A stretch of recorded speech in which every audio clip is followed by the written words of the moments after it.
This video is sponsored by Momoretsoch Tech and Tools.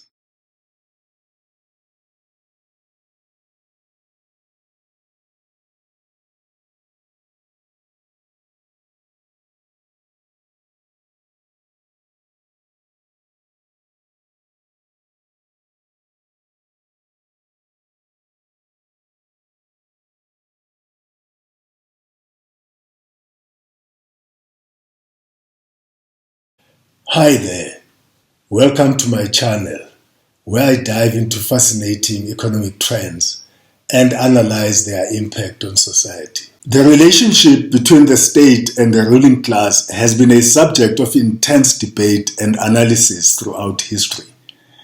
This discussion explores the assertion that the state functions as an instrument of coercion in service of the ruling class. This perspective suggests that the state, as a powerful entity with a monopoly over legitimate force and authority, is often utilized by the dominant socioeconomic class to maintain and further their interests. Before I continue, however, do visit our website where I curate news and publications from international financial organizations and world central banks. Topics cover a wide range of financial and economic issues that affect individual countries or the world economy. For instance, COVID-19, inflation, or the war in Ukraine. Please also subscribe to this channel and be informed whenever we publish a new video. Throughout history, various societies have exemplified the symbiotic relationship between the state and the ruling class. Feudal systems, for instance, saw monarchs and aristocrats employing the state apparatus to enforce laws, collect taxes, and uphold their own positions of privilege. Similarly, during the Industrial Revolution, the rise of capitalism led to a consolidation of power among the bourgeoisie, who used the state to protect their economic interests, suppress labor movements, and maintain control over resources. Karl Marx's theories provide a significant framework for understanding the state as a tool of coercion for the ruling class. According to Marxist theory, the state arises as a means to manage class conflict, serving the interests of the bourgeoisie while suppressing the proletariat. Marx identified the state as a dictatorship of the bourgeoisie, where laws, institutions, and even cultural norms are manipulated to perpetuate the economic dominance of the ruling class. The state, in this view, maintains an illusion of impartiality while systematically protecting the interests of the powerful.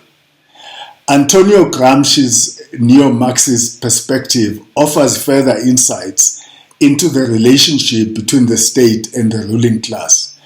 Gramsci, who was an Italian Marxist philosopher, journalist, linguist, writer, and politician, was a founding member and one-time leader of the Italian Communist Party.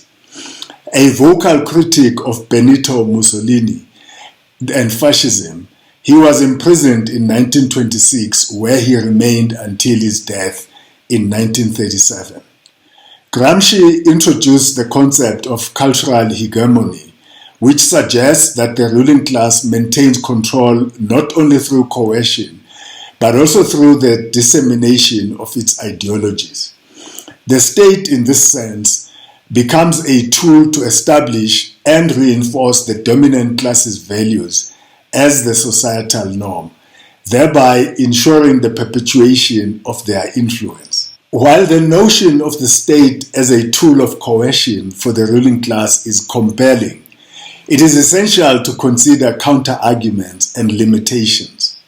Some scholars argue that the state possesses relative autonomy, capable of making decisions independent of the ruling class's interests. Additionally, in democratic societies, where power is more distributed and subject to checks and balances, the relationship between the state and the ruling class may be less deterministic. In conclusion, the state's role as an instrument of coercion in service of the ruling class has been a recurring theme in history and political theory.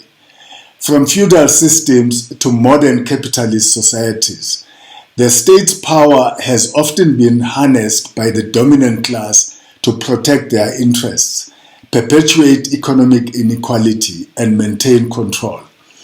Marxist and neo-Gramscian analysis shed light on the mechanisms through which this relationship operates, emphasizing the complex interplay between coercion and ideology.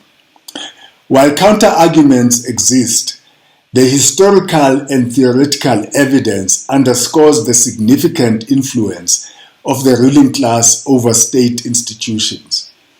Understanding this dynamic is crucial for promoting a more equitable and just society, as it prompts critical examination of the ways in which state power can be wielded to serve the interests of all citizens rather than a privileged few.